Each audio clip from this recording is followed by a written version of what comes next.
You're invited to join us for our 2026 Sedona Ascension Retreat. It's our 11th anniversary, and we're so excited to celebrate it with you. We'll be opening both cosmic and ascension portals through the power of unconditional love. We'll be opening cosmic portals with our friend Jannecke, who'll be channeling Bashar, and ET contactee Chris Bledsoe, along with UAP disclosure researcher Danny Sheehan. We'll be opening ascension portals with ascension expert William Henry, ascension alchemist Sarah L. Caldy, and ascension astrologer Molly McCord. Fire is the key element of the golden age, and we invite you to set your heart on fire and ignite the passion in your soul. It's time to prepare for the shift. You can become superhuman, and filmmaker Caroline Corey will show you how. You can become telepathic, and mindsight expert Daniel Burgoyne will be teaching techniques. Psychic and medium Jill Jackson will be sharing her gifts and abilities with you. Renowned hypnotist Sarah Bressman Cosme will be guiding a group past life regression. Special guests include Rizwan Burke, who will be giving compelling evidence that we're living in a simulated multiverse. And Dr. Diane Hennessy, star of the Telepathy Tapes podcast and author of the ESP Enigma, as well as Hakeem Isler, creator of Sci Games International. You'll be immersed in sound journeys offered by Metapop musician Omashar and harp and crystal bowl performer Shelley Reeve. Channelers Pia and Colin will be transmitting messages from different star races. Our industry's most popular radio and TV show host, Jimmy Church, will be hosting a live Fade to Black show. Host of one of the most popular podcasts on YouTube, Jannecke, will be hosting a live Wisdom from North show. A highlight of our event will be the Sedona Skywatches, hosted by contactee Chris Bledsoe and Sedona UFO tour guide Melinda Leslie. I am your host, Suzanne Ross, and my co-host will be Alan Steinfeld. With quantum creator Andy and meditation guide Tangela, we invite you to join us for our 2026 Sedona Ascension Retreat. We will be opening portals through unconditional love. See you in Sedona. Welcome back to New Realities. I'm Alan Steinfeld. I'm so happy to be joined again with Suzanne Ross, who is the founder and creator of the Sedona Ascension Retreat. And here we have an amazing guest, Jannecke Oines, who I've really gotten to know and love her work as a podcaster. But let's talk about first how amazing this event is going to be with Jannecke and a bunch of other people, Suzanne. So show us the background there. Hello, Alan and Jannecke. I'm so delighted to be here with you both. Yes, we're very excited about our Sedona Ascension Retreat 2026, Alan. Opening portals through unconditional love really came up for me as such an appropriate theme for spring equinox 2026. And we'll be opening both cosmic and ascension portals with our stellar lineup of guests. Chris Bledsoe, author of UFO of God. I'm so excited to have him aboard, Alan. Yeah. And that opens the cosmic portals. And Caroline Corey, a filmmaker. Everybody knows Daryl Anka. He'll be teaching a workshop and channeling Bashar. And of course, today we have the host of the podcast, Wisdom from North, Jannecke Oines, who I have been a fan of for years. I've been watching her show, and it's just phenomenal. And I couldn't be more delighted that she's joining us, Alan. Yes, let's talk to her and see what she. I really will have a couple of I mean, I have lots of questions for you. But have you ever been to Sedona? I have. In Oh. 2013, I had a dream of going to Sedona because I had just started my podcast show on YouTube, Wisdom from North, and I felt I've found my purpose. I felt so alive and excited. And I was like, I gotta go to Sedona where the big vortices are and the amazing spiritual teachers. So I went there and I did a lot of interviews, and it was a fantastic experience. And I told myself I have to come back one day. I just have to make it happen. So for me to be part of this event is really an honor. It is such a synchronicity. And now I get to bring my husband. I just got married and I'm going to show him the beautiful Sedona. And I can't wait because, I've been working so much online. I come from Norway, Oslo, far away from way up north, far away from so many who are doing this amazing work. And it's something about meeting in person and being together, feeling that unity. So I cannot wait.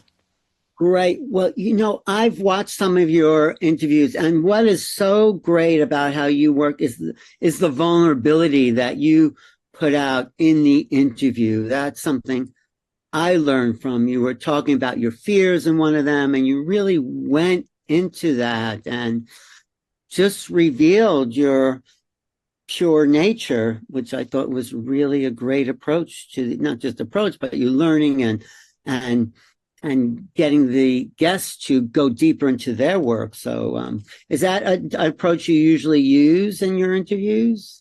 Well, thank you for acknowledging that. I think it's not conscious that I've done that because it started out with me having so many questions about why we're here, where we're going when we die, what the purpose of life is. I just could not make sense of why I was here.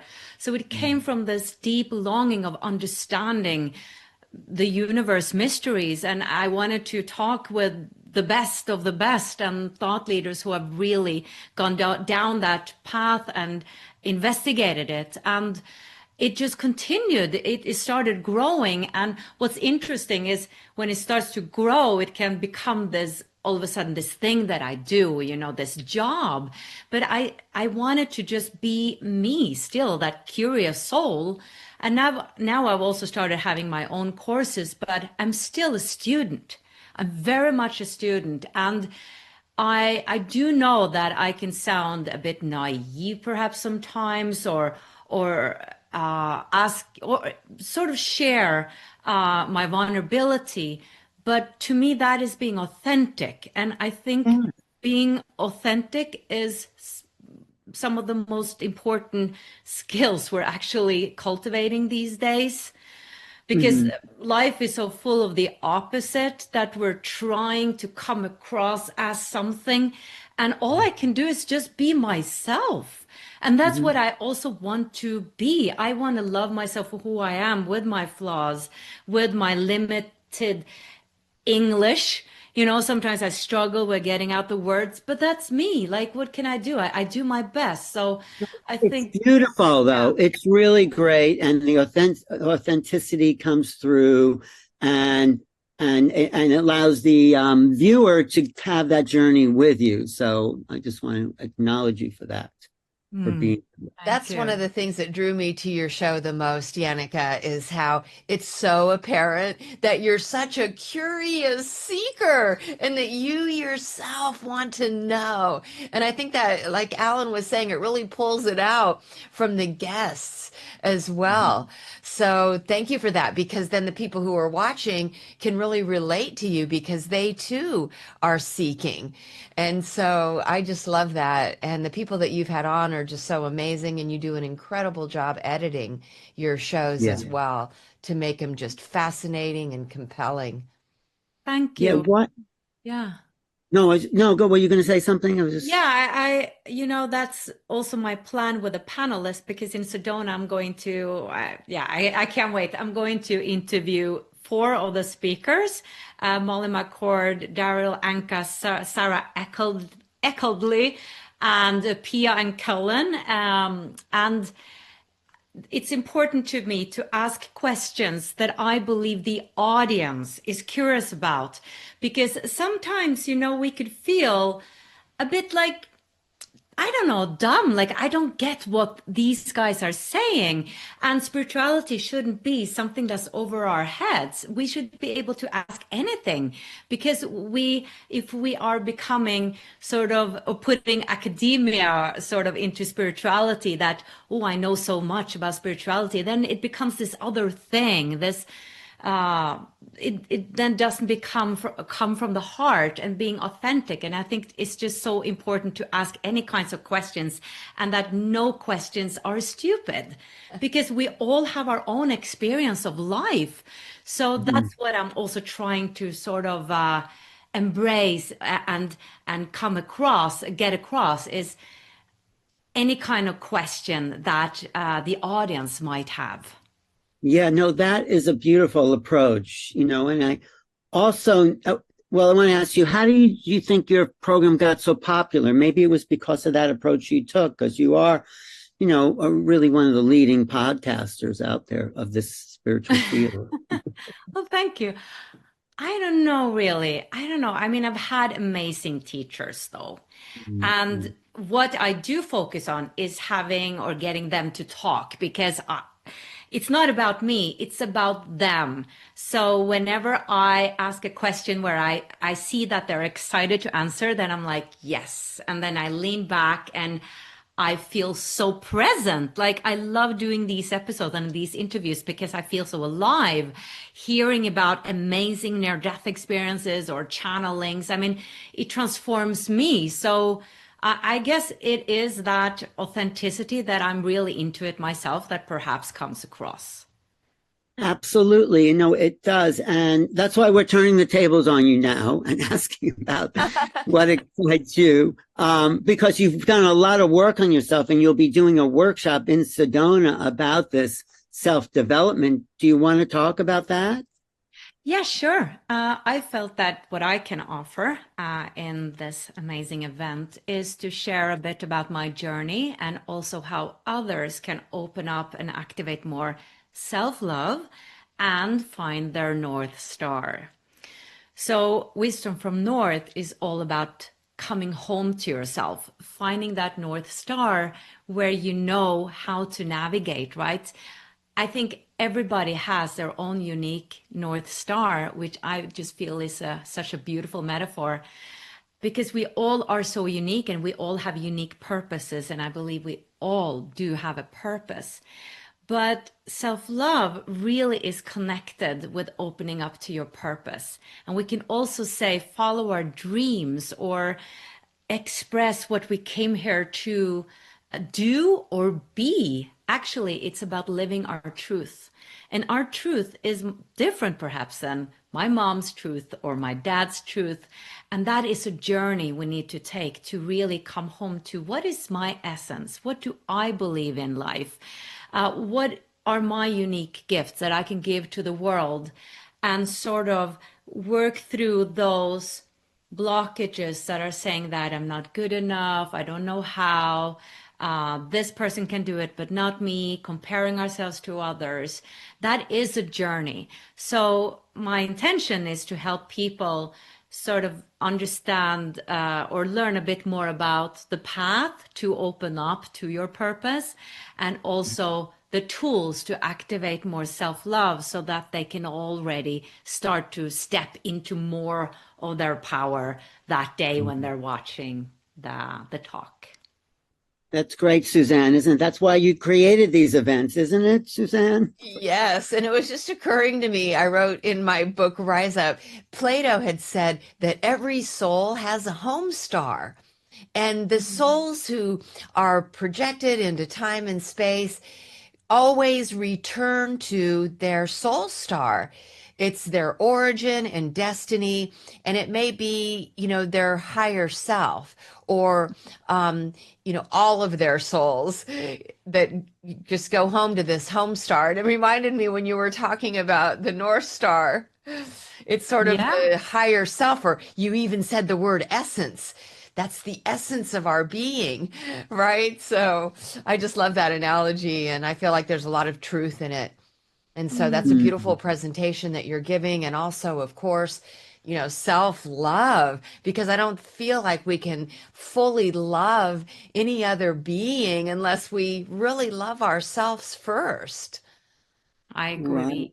I think it all Mhm. starts with self-love. And I have a lot of experience with not loving myself. For Mhm. those who don't know me, just shortly, I was a musical theater artist in Norway. I had a lot of attention, and all of a sudden my voice disappeared. As a 20-year-old, I got nodules on my voice. So my dreams were crushed, and my full identity was being a musical theater artist. And when you all of a sudden don't know who you are, it's like everything falls apart, and I had to build my life again and build my self-esteem and understand that, gosh, I'm valuable without the need to perform or show off or prove my worth. And that's where my awakening started. So I am really passionate about teaching others how to understand and feel their self-worth, and thus their purpose will arise from that. And I mean, I know you have your story, Sarah, and you have your story, Alan. Like, you're also living on purpose and see what you're doing for the world. So when Right. we're following our passion, we're helping people, we're being of service as well. So it's not just for us, it's for the collective as well. So, what was that one thing or a few things that really got you on purpose? You had this sort of collapse, and then how did you start to find that direction for yourself? It was what they call a download or like a sudden insight. But I think that everything had built up to a certain moment that happened in 2012, where I was sitting on a bench and I had been working so much on myself with self love, with letting go of limiting beliefs. I understood that, gosh, the universe does love me and it has a purpose with me. I just don't know what it is yet. So it was like probably 10 years of working on myself, to be honest. But I was sitting on that bench and with my father, and all of a sudden I just said to him, like, what I really want to do in life, Dad, is to travel around the world and interview spiritual teachers about the big questions of life. And whilst I was saying that, I looked at him and I said, and now I know what to do with my life. And I was 31 years old and I haven't stopped. That is great. That's inspirational. Just that, where you hear the words come out of your mouth that probably your subconscious or higher self is kind of coming through you, and then you hear it, and boom, there you are. That's just great. That's a great teaching right there to I allow know, yourself. like, it wasn't this voice that I heard that my guests are talking about, or this angel that was in front of me. It was just me saying it. But we're so different. We're so unique. Like, I have an knowing, I feel like I have an intuition, but I don't hear voices. I don't look at myself as psychic at all. But that's how it came to me. And I was just saying it. And I just wanted to say that because many times we're feeling, oh, I wish I had this skill or this ability that these teachers and guests have. But we all have our own way of listening to our intuition, and our guides are speaking to us in our unique way, which I think it's a purpose with how we receive this knowledge from our higher self. Definitely. Well, Suzanne, you sort of had, you don't have to go through the whole story, but you had that moment where she decided to do these events because it was an awakening of your true divine self as well, Suzanne. I mean, Yes, isn't that incredible when you have this epiphany about what you've come here to do. And it really feels like a mission that you're compelled to fulfill, but then fulfilling it brings you so much joy and excitement and gratification. And then you realize that you're in service. And that truly feels like you're serving humanity in a way Mm, that is enhancing the lives of others. And that really makes you feel on purpose. You wake up every day enthused and theos, right, Alan? And then you mm, realize your own divinity. And then if you start to notice that you really are impacting the lives of others and you're getting that feedback from other people, that's just that much more encouragement to keep following your path and serving humanity. And yeah, I think it's all very fulfilling and it's like mm. soul driven.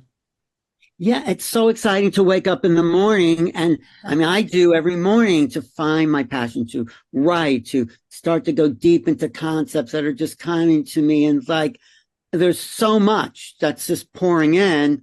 I'm just so excited about the moment and trying not to let anything get in my way. Of course I do, but the excitement of creating and being here, especially at this time, Jannecke, I'm sure you know, this huge planetary awakenings happening. And how do you see that coming down from the interviews you've done and your own experiences? What's happening on planet Earth? Oh, so much is happening. Everybody speaks about it. I don't know one guest that hasn't mentioned the shift of consciousness. Yeah, so I believe it too. And I can just feel it in the way that everything intensifies when it comes to my emotions. I feel things are coming up. I think more and more, or I feel more and more people are more open to spirituality. There's more talk around it. People are reflecting more about it. I really do feel a shift. And obviously, there's a lot of talk about things like Three-Eye Atlas and things happening in the cosmos.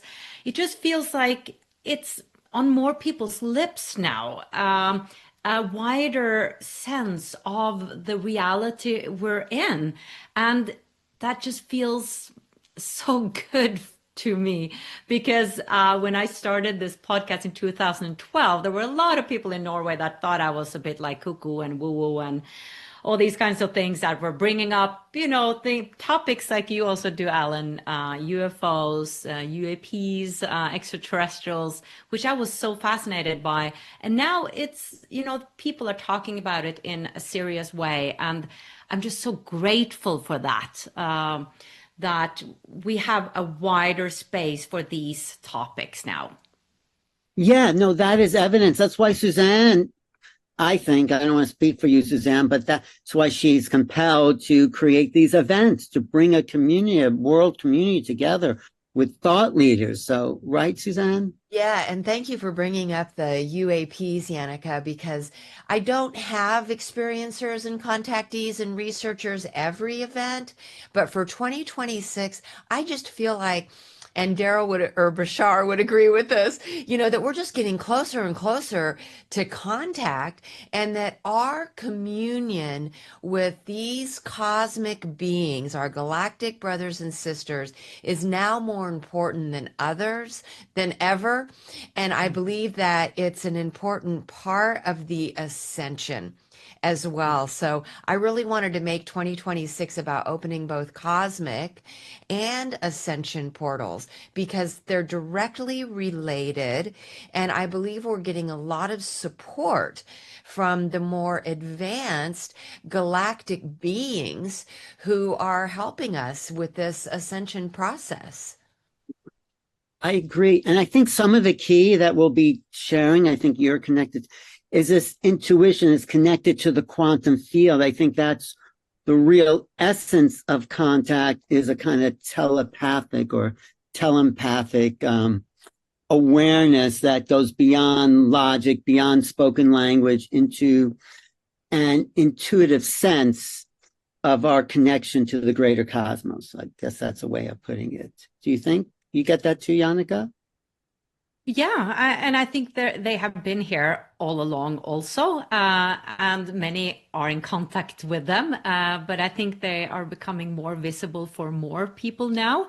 And for me, I've always felt a deep connection. That's why I was following you also, Alan, for many years, or have been for many years, because I just intuitively know that there is a connection there, even though I haven't, seen star beings or met them. So I think we're coming back to the truth of our origin, and the truth of who we really are. And I think we are part of the cosmic family, and we're reconnecting in many ways. And yeah, I think it's totally part of the ascension process. And I'm so glad that you've included that also, Sarah. And I mean, Sedona is the place for that as well. I mean, hasn't there been a lot of activity in Sedona as well? Yes, Yeah. there has. And Chris Blutso, do you know his work, Chris Blutso? No. Oh my God, he is the UFO, major player at this time. He calls them in.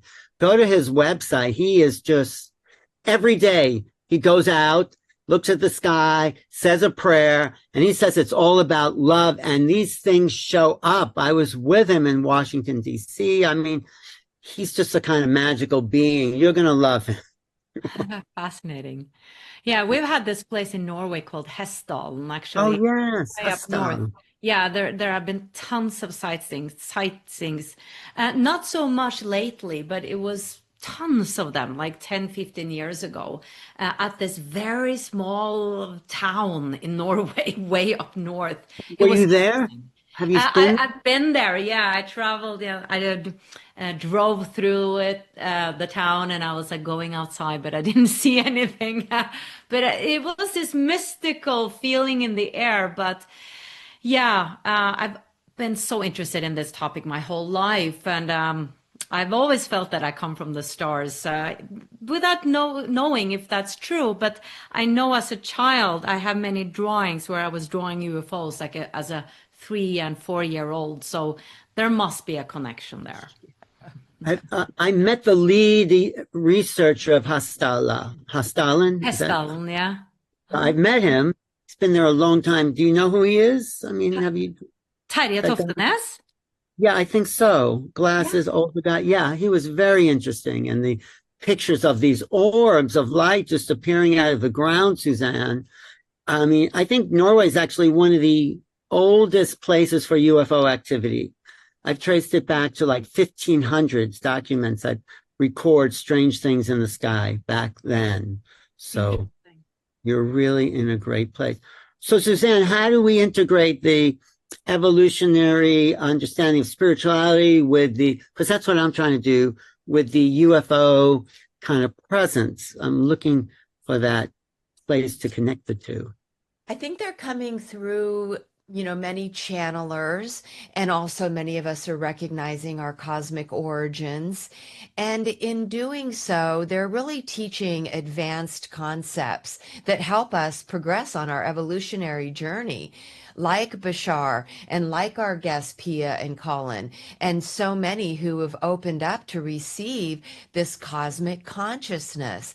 Many channeled books have been written, and a couple of my favorites are the Urantia book, and now I'm really fascinated by this Bilgi Katabi, this 101-year-old woman in Ataturk, Turkey, near Göbekli Tepe, who is just bringing through this really advanced, sophisticated knowledge, the knowledge book. And our dear friend JJ Hertalk, bringing through the book of knowledge, the keys of Enoch.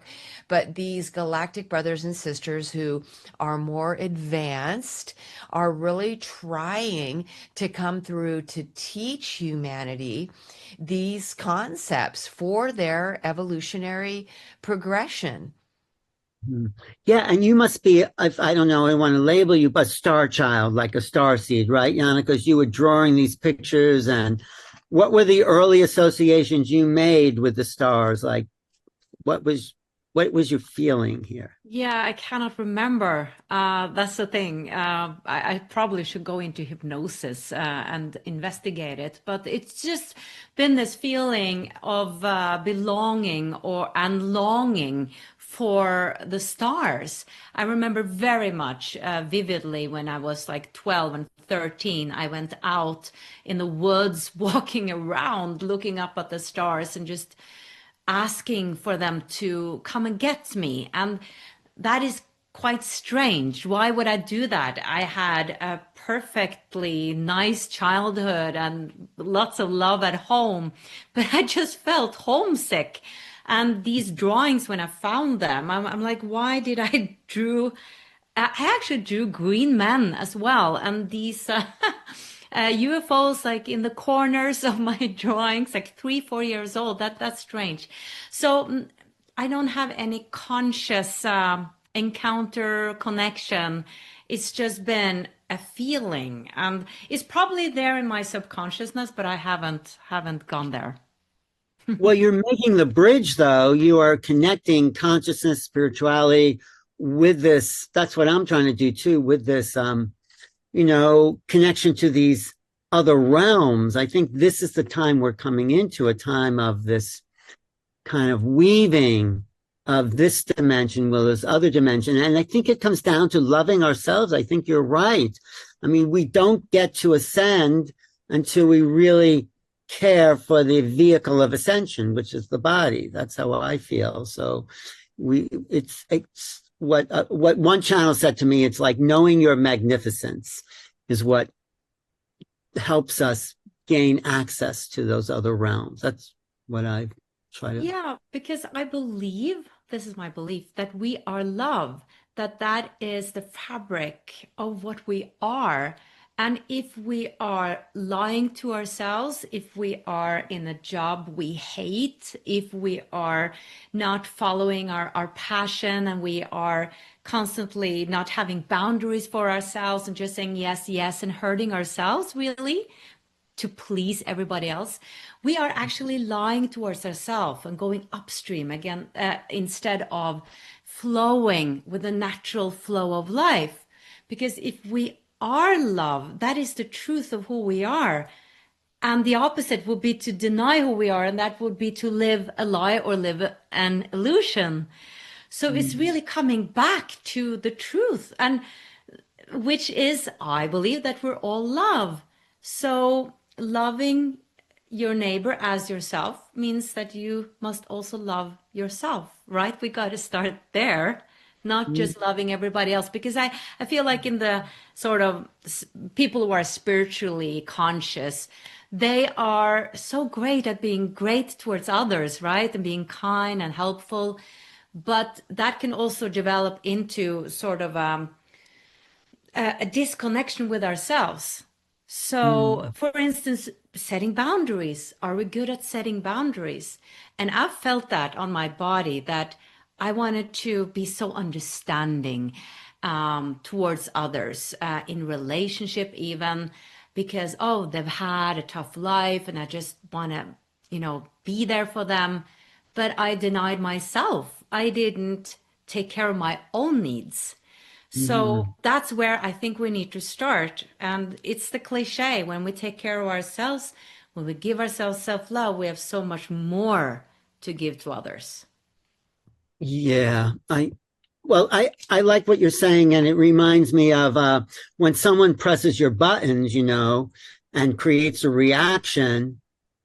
Then sometimes I have a hard time finding that place of love because I'm so caught up in the reaction, especially people in my family that are closest to that you should automatically love, the reaction of something else comes. So how do you work with that?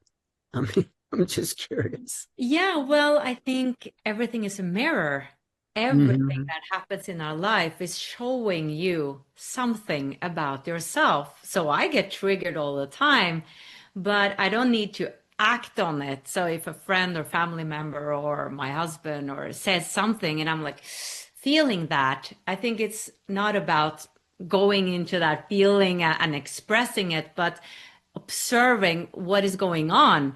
what is this about? It might be a wound, it might be a trauma. It's something that's unresolved in me. Some teachers are calling it a match, like I'm matching an emotion from the other person. And since I'm being triggered, there's something for me to look at. So you can almost look at life as this spiritual reading. Hmm. Like everything that happens is a mirror of something that goes on within me that I need to look at. Why am I paying attention to that instead of that? And when we start to become more and more conscious, we're not so much in our blind spots anymore. And Hmm. that's where we can really transform. I mean, it's an everyday job. It's like every moment we can observe ourselves and get to know more about ourselves. And obviously, we have the ego as well. That is another dimension to this. But I find it's very helpful to think about, what was this trigger about? What do I need to look at in myself? Yeah, to resolve it. Yeah. Thank you, Suzanne. Yes. Yeah, we're all teachers and students. I'm reflecting on the Law of One series, and they are always talking about teach, learn, and learn, teach. So, everybody is giving us the opportunity to learn about ourselves, to learn the lessons we came here to learn, and also in some way to teach those lessons as well by the way that we're interacting with and reacting to, things that may come up with others. So I think it's important to keep in mind too, to say, what can I learn from this? And how may this also be an opportunity to teach someone else in the most compassionate, caring, loving, way, so that we are all progressing on our journey. We're all serving one another. So if something were to come up that does trigger you, to sit back, reflect on it, and ask yourself, what is this teaching me? What can I learn from this? And how may I benefit the other person as well? So that, we can both resolve it and also move forward in the most beneficial way. So I think it's Mm. also just, we've come here to learn specific lessons, and we're going to get the opportunity with others to learn those. And until we really master them, right, then we keep having to have similar interactions and experience the same reactions until we really sit back and, realize that this is the lesson I've come here to learn. I'm going to learn and I'm going to master it. And so I can move on Mhm. and advance. Mhm. Right. In one of your interviews, Jannecke, you were talking to someone, you were going through a process of feeling your fear, and she kept, it was about 3 weeks ago, I think, and she kept coming back. You repeated something, repeated your fear, and she asked you, how do you feel? Was that coming from fear, or then you would say it again, or was that coming from knowing? Do you know what I'm talking about I think with it was that? Sonia Choquette. Was it? Yes, yes, yes. Talk about that experience, because that was a real lesson in vulnerability, and also kind of how to bring awareness to our essence, So what were you going through when you were? Yeah, Mhm. that was a really nice episode. Sonia Choquette, she is the author of, I think, 27 books or something like that. And she communicates with her guides and angels all the time. She's really connected. And I was going abroad and had issues with my fear. I was going to a country where there were a lot of crime, and I've never been there. And I just felt consumed by fear. And the more people I spoke to, I just attracted more fear. And they were like, "Oh, it's really dangerous there," and all. And we were invited to a wedding there, so I really wanted to go. And it was also because of my husband's family he was going to meet. So I felt that I was sort of, sabotaging this a bit. And I was in despair because I was, having that classic question: is this my intuition or is it just my fear? So I Right, that was so important. Yes, yes. Right. So I thought it was a brilliant example. So, I used myself as an example for everybody, and I asked her to help me. And yeah, I did the process and connected with both questions, and she took me through an exercise, and I felt that it's safe to go. Mhm. That was sort of the what I arrived at, that she helped me come to for myself, like within my own intuition spoke to me. And yes, I went, and it was an amazing trip. Like it Mm. couldn't have been better. And thank you for reminding me, because I actually forgot about it and just went to the country, and it was just beautiful. And yeah. So could you tell us that difference? I mean, I guess we all have to know for ourselves when we feeling something, are we projecting our fear and ignoring what the spirit said? I mean, how do we start to navigate through the differences of that essence? Well, I'm not a teacher in intuition. That's what she was teaching me and taking me You, through. tell But your experience of yeah, feeling. from my experience, I feel like a fear is contracting in my body. So to me, my intuition speaks through my body. So if I feel like I'm going like this, yeah, and there's like bodily sensations of contraction and not expansion and peace. When I feel peace around something, that is an indication that, yeah, this is safe. Go ahead, trust this. So my body has really been speaking with me, and that funnily and interestingly took me such a long time to start to listen to my body. Like I had been having my Wisdom from Noise show, speaking so much intellectually about spirituality, but it wasn't before I landed in my body and started uh, doing exercises on embodiment that I started feeling that, oh my gosh, my body is talking to me all the time, saying yes to this, saying no to that. And it was especially in relation to others where I felt that, ooh, with that person, I'm contracting. I don't feel safe. With this person, I feel so alivened and free. And I started noticing that. And that has become sort of a map for me when it comes to intuition, is what my body tells me. Great. That Yeah. reminds me of the Abraham Hicks material about the emotional guidance system, right? So they're saying, listen to your emotions and they will guide the way. So I think that's one way that our higher self can communicate through us to let us know, what direction that would be best to go, based Mhm. on the emotions that you have around it.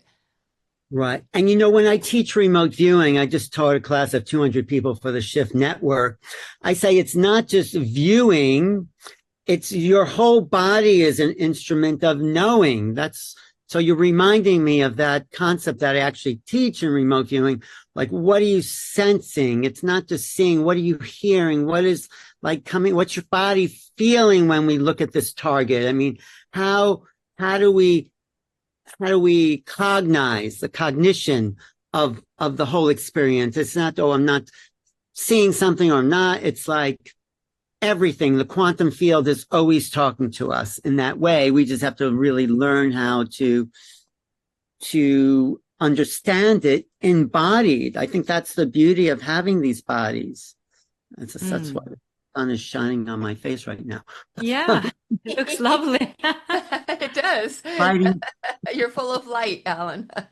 it's And we like lighting to know me that. up. But no, but I think that's a really important point, Jannecke, is the embodiment. I mean, we're here as physical beings, right? And spiritual beings, and we're trying to integrate these parts of ourselves so we can live the most harmonious life we can.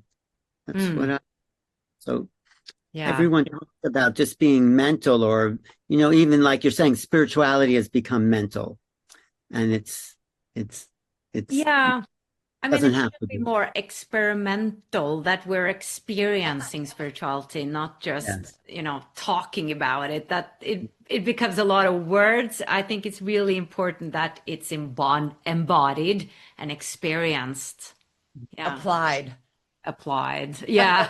Applied. Right? Very important.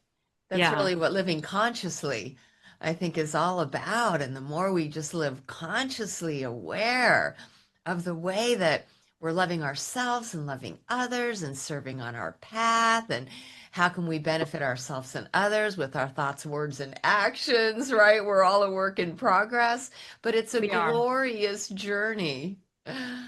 Yeah, and Mm, it becomes much more interesting, I feel like, to live when I open up to spirituality.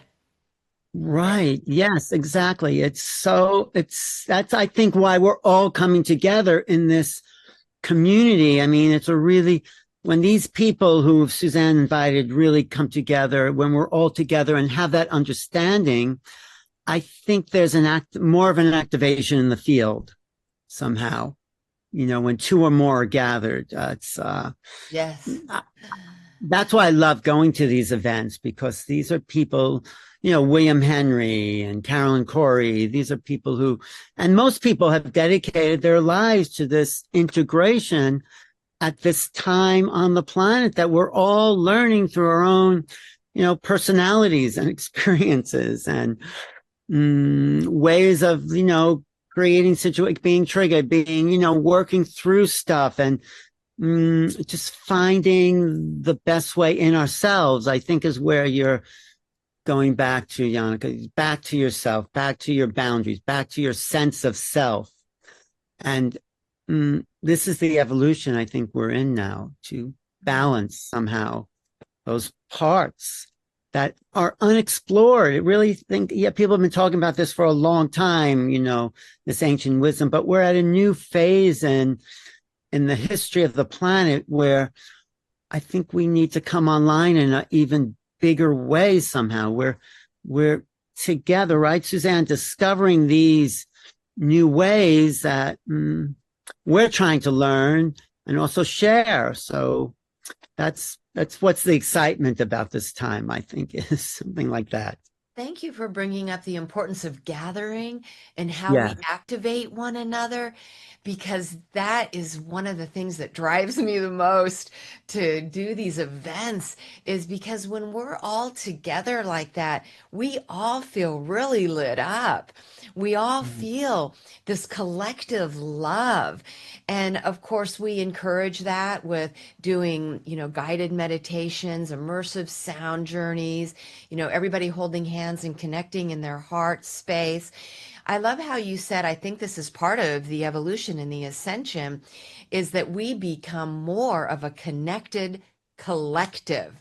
Because when you hear Right. about these advanced civilizations, they always talk about being a collective, like they're coming in as a group Ra, group Abraham, right? They've become so interconnected, so empathic, so telepathic, so much oneness amongst them that they've literally become a collective group of beings, not to lose the uniqueness of our individuality, but to have more empathy and unity.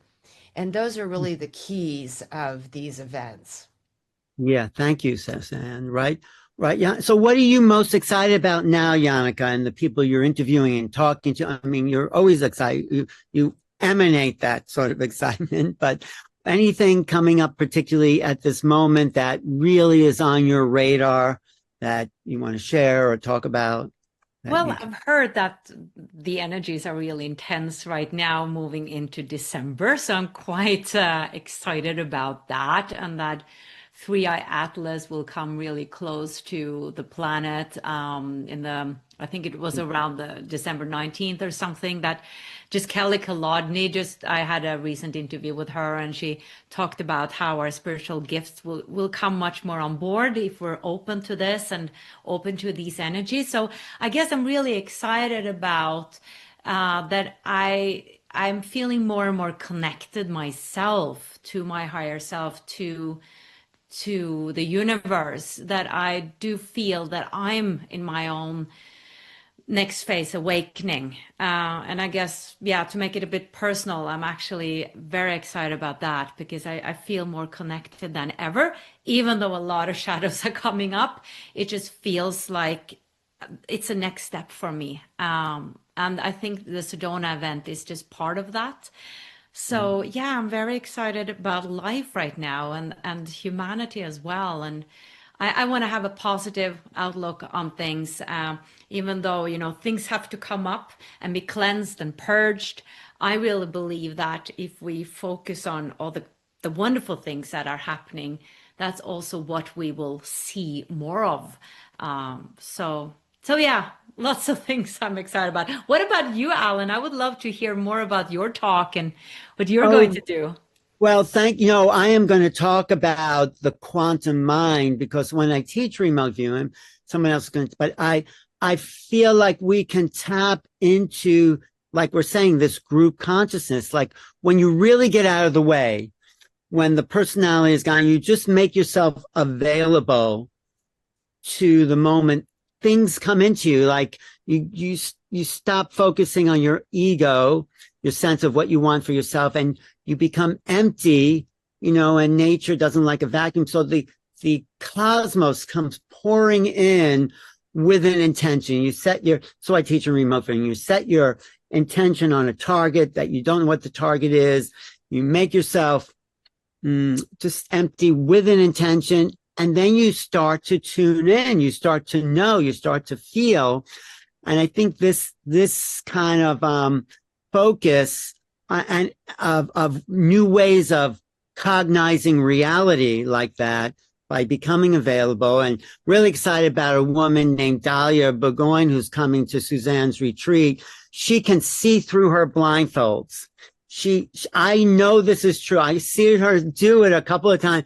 She is a mirror, and anyone could do that. And she started to teach me how to see through blindfolds, and I started to get a sense of images that I hadn't noticed before, because I make a big distinction between cognition and recognition. You have to become aware of something in order to recognize it, but you have to be cognizant of something. So she pointed out how this inner observation was also a kind of a outer seeing. And then I started to identify objects in the way she can do what she's calling mind sight. Is that clear? Yeah, fascinating. I can't wait. Oh, you're going to love her, right, Suzanne? Isn't she fantastic? It is mind blowing how she can have double blindfolds on and see images. And her daughter, of course, Lidu Burgoyne, is a highly gifted autistic savant who's really telepathic as well. And I've seen them create images behind her that she couldn't possibly see. And she, writes them out on her little alphabet board, and described like at the Sci Games event, fish in water, and there's no way she could see it, but behind her, there was a picture of a fish in water. And so both of them are just incredibly gifted. Wow. And what they're demonstrating is what's possible for all of us. And that's what they really want to convey. Right. Have you heard the telepathy tapes, Jannecke? Do you know about them? Yes, I interviewed Diane Powell. Is that her name? Great. Yes. Many years ago. So really? Yeah. I just interviewed one of the autistic kids. I sat with him, and being next to him was like being like near a radio station with all these frequencies coming in. And, he has to type it out because his language skills are not as developed as this kind of visionary consciousness, because I feel, and I use this in remote view, his right brain's very developed, but language exists in the left brain. So he's not as developed and speaking, but he can lay out concepts that are just fantastic. But being in his presence, this guy, Alex, this young kid, Alex, it was like swimming with the whales, so multidimensional. Wow. And they are the new human being. They are giving us a way of understanding, like Suzanne said, what's possible for all of us. I'm really excited about that. You're going to love Dahlia and Lidu, because that's like the next wave. They're models for the new humans. And that's what the whole conference is really about. This is really, I think, some of the best conference Susanna's put together because of the Yeah, people that. it's such a great combination of different topics that are really relevant right now, also that are coming forward that people are speaking about. And you also have an astrologer. I mean, there's so many different skills and perspectives on the shift of consciousness. So I can't wait to meet these guides and teachers and speak with them and learn and expand, myself. So it's going to be magical, I think. So do you think 2026, some people are saying, is really this time, 26, 27, it's time where something new is emerging? It feels like something. You were saying that, right? It feels something is coming. And maybe, Are you asking me or? yeah, I'm asking you. Okay. Yeah, I think 2025 was very significant, and I think 2026 will be like a continuation of that. This is what I've heard, and I also think that we're closer to contact, like you said, Sarah, than ever before.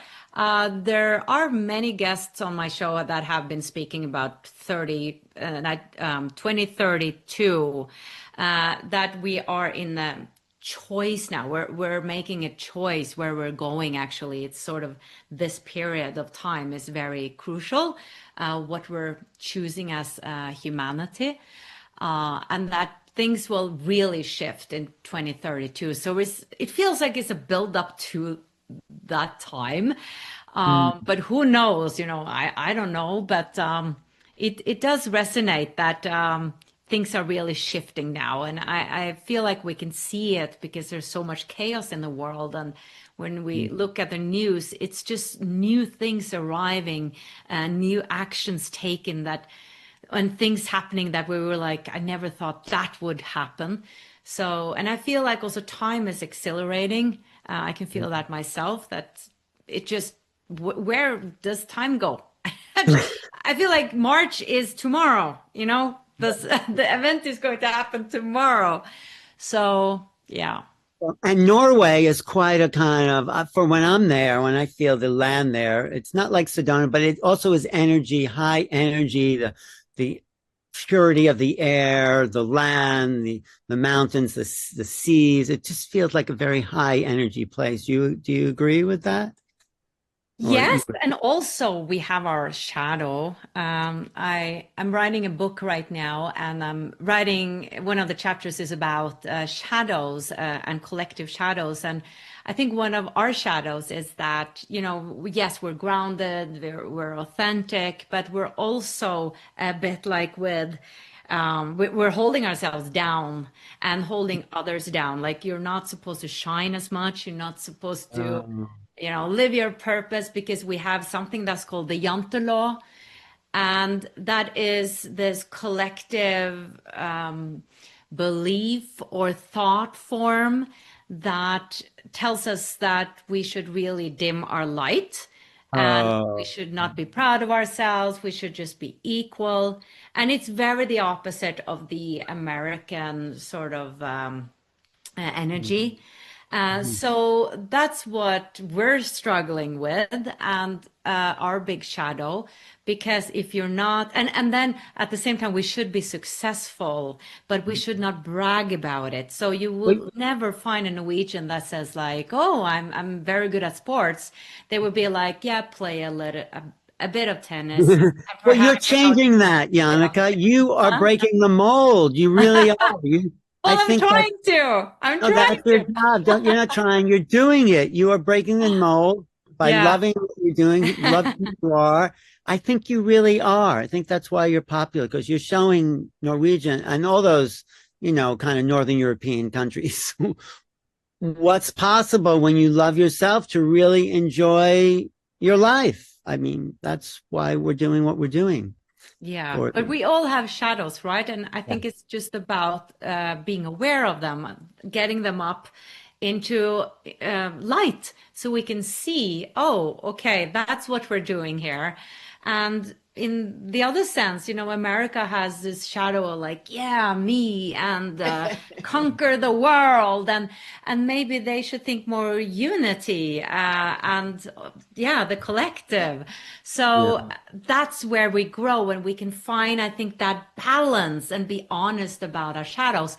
And we even, have the myth about the trolls. I love that. When the troll come out in the light, it cracks, yeah. And that is a great metaphor for when the shadows come up, it dissolves. Oh, thank you. Thank you. Well, I look forward to meeting you. Anything else you want to add, Suzanne? I just Because love what you're saying, Jannecke, and I was thinking the same word, balance. We need to find a balance between American narcissism and Norway humility. Right? Mm, We can all work toward finding that beautiful balance and just coming into our center mm. with Yeah, authenticity. Janneke, your program, a podcast, Wisdom of the North, From north, of from north. From North, which is like where the wisdom descends from, the North. It's the wisdom of in the Native American circles. The wisdom comes from the North, and thanks. And we look forward to seeing you. How can people find you then, and connect with your website? What is it called? Wisdom North from North, Oh, right? me. Yes, You. wisdomfromnorth.com. That's my website. And you find me just by, yeah, putting in Wisdom from North. You find me on YouTube, podcast, Instagram, it all. Yeah. Well, I'm really happy you're doing what you're doing and spreading your light and not dimming it down, because it comes through you, comes through your eyes and your smile and your enthusiasm. And it's going to just be fun having you in Sedona, right, Suzanne? Anything you want to say about Sedona before we? Yeah, you want to go back to the flyer real quick? Yes, Let me just do yes, that here. mm, All righty. yes. These people are real. You're going to really want to interview every single one of these, Jana, and of these Oh, people, yeah. because I'm they sorry. are. Why that's not It's okay. They expanding. are There we go. fantastic. There it is. Yeah. Yeah. Um, Oh, I'm so excited about all of these people. And so, yeah, Jannecke is going to be hosting that panel. Sarah L. Caldy, who Alan and I recently interviewed, she is just full of esoteric mysticism that can teach us all about the mysteries. And then also Molly McCord, who, of course, is a cosmic astrologer. And she brings in not just about, where we are astrologically, but what it means for us collectively. And then, of course, you're going to have Pia and Colin, who Alan and I will be interviewing, but they bring in this Pleiadian group, Larkma. Really fascinating. And then, of course, Daryl Anka, who's really stepping out to teach workshops and to share the Bashar wisdom himself in a way that, is very relatable and applicable. So, right. And of course, all of these incredible guests. I just want to say Danny Sheehan is a lawyer for Disclosure. He's the guy there, really well-known American lawyer for civil liberties and human rights. And now he's focusing on disclosure. Also there at the left bottom corner is Diane Powell.